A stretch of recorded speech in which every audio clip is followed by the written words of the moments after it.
Mister ladies வியூவர்ஸ்க்கு வணக்கம். நான் doctor Shanti Krishna Raghu from Ashwin homeo clinic. இன்னைக்கு நம்ம தெரிஞ்சுக்க போறது ஆண்களுக்கான சிறப்பு பதிவு. இன்னைக்கு 50% ஆஃப் ஆண்களுக்கு குழந்தையின்மை ஏற்படுத்தக்கூடிய ஒரு முக்கியமான பிரச்சனையை பத்தி தான் நம்ம இன்னைக்கு டிஸ்கஸ் பண்ண போறோம். அது வேற ஒண்ணும் இல்ல, வெரிகோசில். ஆண்களுக்கு பார்த்தோம்னா விதைப்பைக்கு மேல ஒரு ஸ்கின் லூஸா அந்த ஸ்க்ரோட்டம்ல தொங்கிட்டு இருக்கும். அந்த ஸ்கின் உள்ளார நமக்கு வெயின்ஸ் இருக்கும். இந்த வெயின் எப்ப அந்த வெயின்ஸ்ல இருக்க வால்வ் மால் ஃபங்க்ஷன் ஆகி வால்வ் சரியா ஃபங்க்ஷன் ஆகும் போது அதுல ரத்தம் தேங்கி நிக்க ஆரம்பிச்சிடும். அந்த பிளட் சர்க்குலேஷன் சரியா இல்லாம ரத்தம் தேங்கி நின்று டீஆக்சினேட்டட் பிளட் அந்த ஆர்கனுக்கு அதிகமா போய் அதனால அந்த டெஸ்டிகுலர் growth-ஐ அதை அஃபெக்ட் பண்ணும். ஸோ இதனால பெயின், டிஸ்கம்ஃபர்ட் இதெல்லாம் இருக்கிறத பார்க்கலாம். ஸோ இந்த வெரிகோசில் இருக்கவங்களுக்கு என்ன மாதிரியான அறிகுறிகள் முதல்ல தெரிய ஆரம்பிக்கும் அப்படின்னு பார்த்தோம்னா, கொஞ்ச நேரம் நின்றுட்டு இருந்தாலே வலிக்கும். காலையில எந்திரிக்கும் போது கொஞ்சம் நல்லா இருப்பாங்க. நிக்க நிக்க என்ன ஆகும், நேரம் ஆக ஆக இந்த வலி அதிகமாகும். அது மாதிரி அவங்களோட ஸ்க்ரோட்டம் பார்க்கும்போது அதுக்குள்ளார இந்த நரம்புகள்லாம் நல்லா சுத்தி வீங்கி இருக்கிறது பாக்குறதுக்கு புழுக்கள் இருக்கிற மாதிரி தெரியும். அது மாதிரி டெஸ்டிகுலர் growth-ஐ இது அஃபெக்ட் பண்றதுனால ஒரு டெஸ்டிஸ் பெருசாகவும் ஒரு டெஸ்டிஸ் ரொம்ப சின்னதாகவும் தெரியும். எப்போதும் ஒரு டிஸ்கம்ஃபர்ட் அவங்க ஃபீல் பண்ணிட்டு இருப்பாங்க. நடக்கும்போது அந்த growth அஃபெக்ட் ஆயிருக்கிறதுனால ஒரு டிஸ்கம்ஃபர்ட் ஃபீல் பண்ணுவாங்க.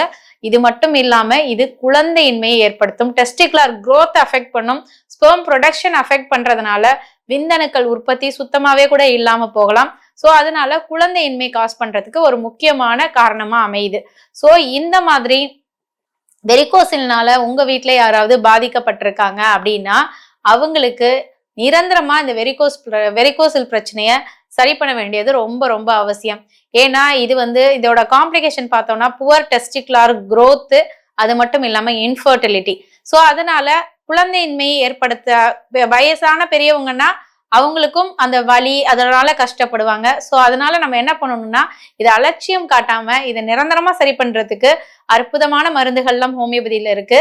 ஸோ இந்த மாதிரி பிரச்சனையில உங்களுக்கு தெரிஞ்சவங்க யாராவது பாதிக்கப்பட்டிருந்தாங்கன்னா அலட்சியம் காட்டாம பக்க விளைவில்லாத விரைந்து குணப்படுத்தக்கூடிய ஹோமியோபதி மருந்துகள் கொடுக்கறது மூலமா குழந்தையின்மை இல்லாம இருக்கிறாங்கன்னா அதை சரி பண்ண முடியும். ஸ்பெர்ம் ப்ரொடக்ஷனை உண்டு பண்ண முடியும்.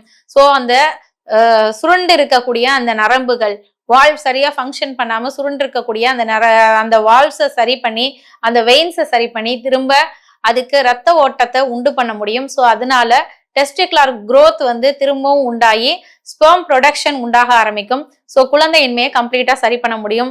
வலி அதனால ஏற்பட்ட டிஸ்கம்ஃபர்ட் எல்லாமே சரியாகிறத பார்க்க முடியும்.